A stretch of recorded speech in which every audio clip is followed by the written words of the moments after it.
Now we're going to look at the last option we have here as far as selection tools, and that is the lasso tool. If I click on here, you can see down here in my options I have 3 new tools.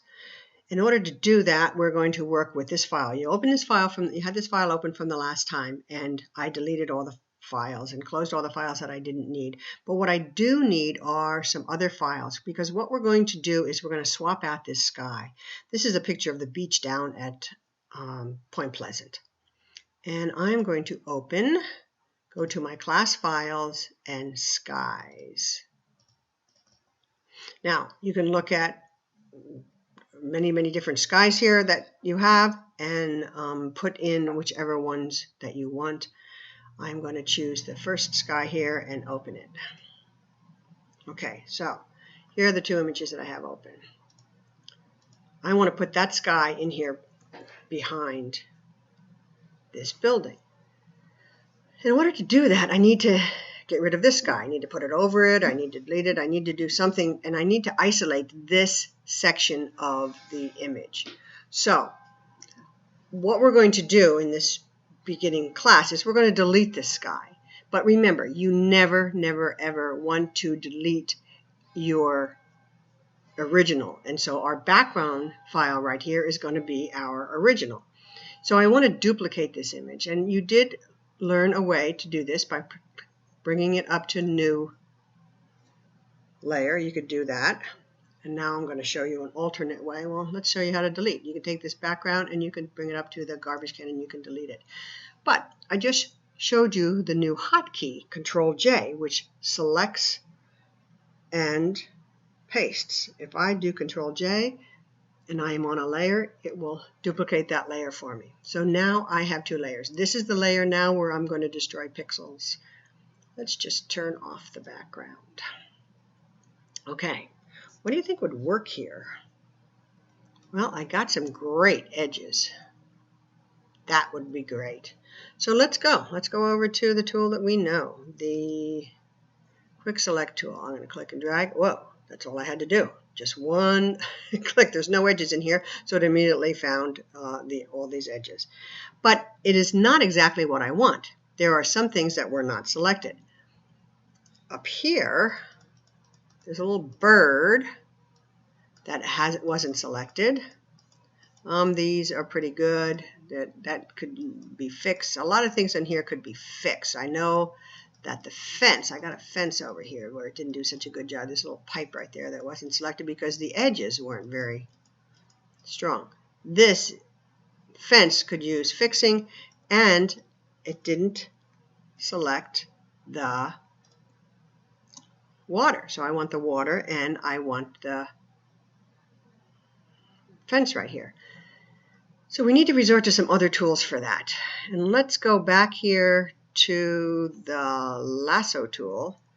And I have this lasso tool here where what I do with this lasso tool is I can just, let's pick this lasso tool, and because this is already selected, I'm going to put this on add, and then we won't make any, we won't be adding or subtracting from anything. So I can just click and drag wherever I want. Now, nothing happened because those pixels were already selected. The next lasso tool I have is Polygon Lasso, and the way this works is, I'm going to put that on add also.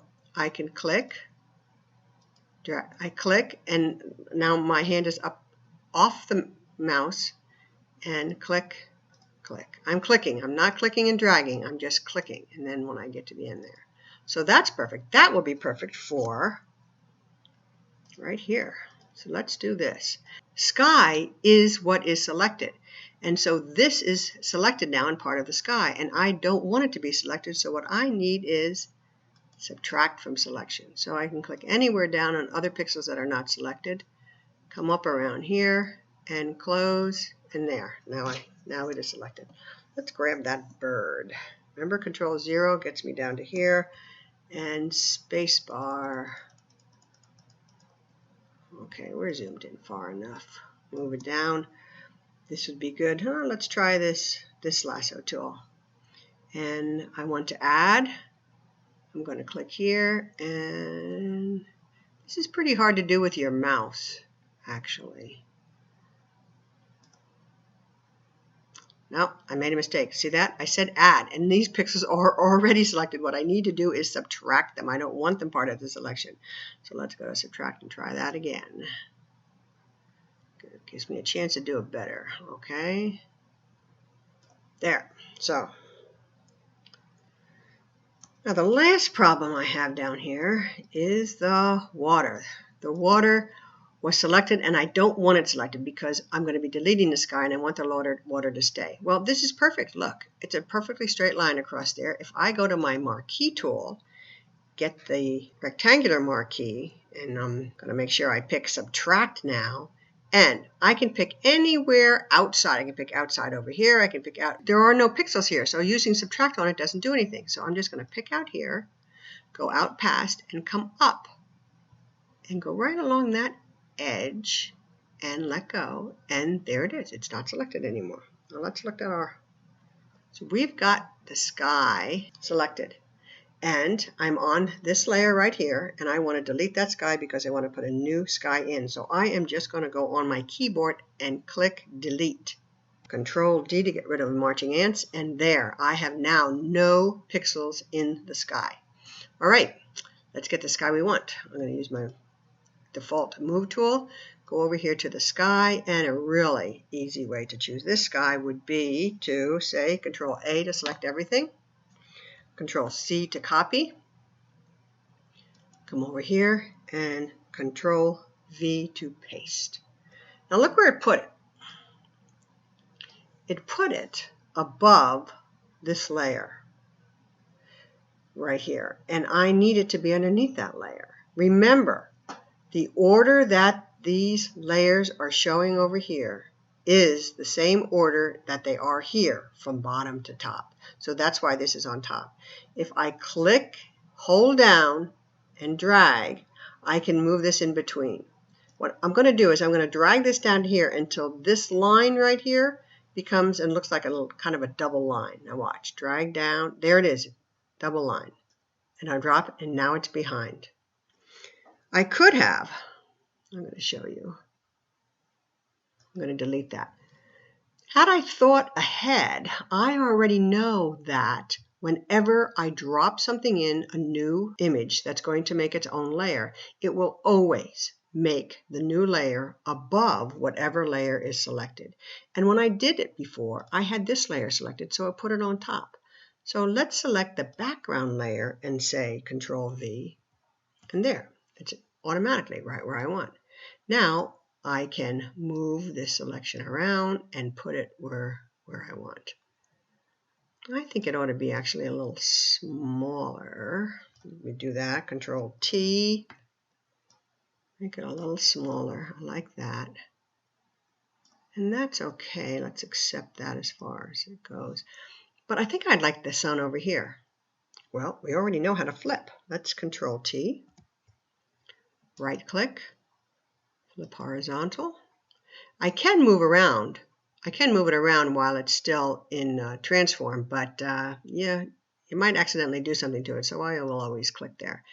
Put that wherever I want, and there we go. It's finished. You have a file now with 3 layers in it.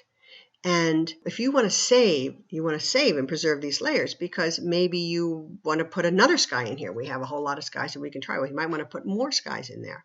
So we want to save this file and preserve it. And the file type that will preserve the layers as they are would be a Photoshop file.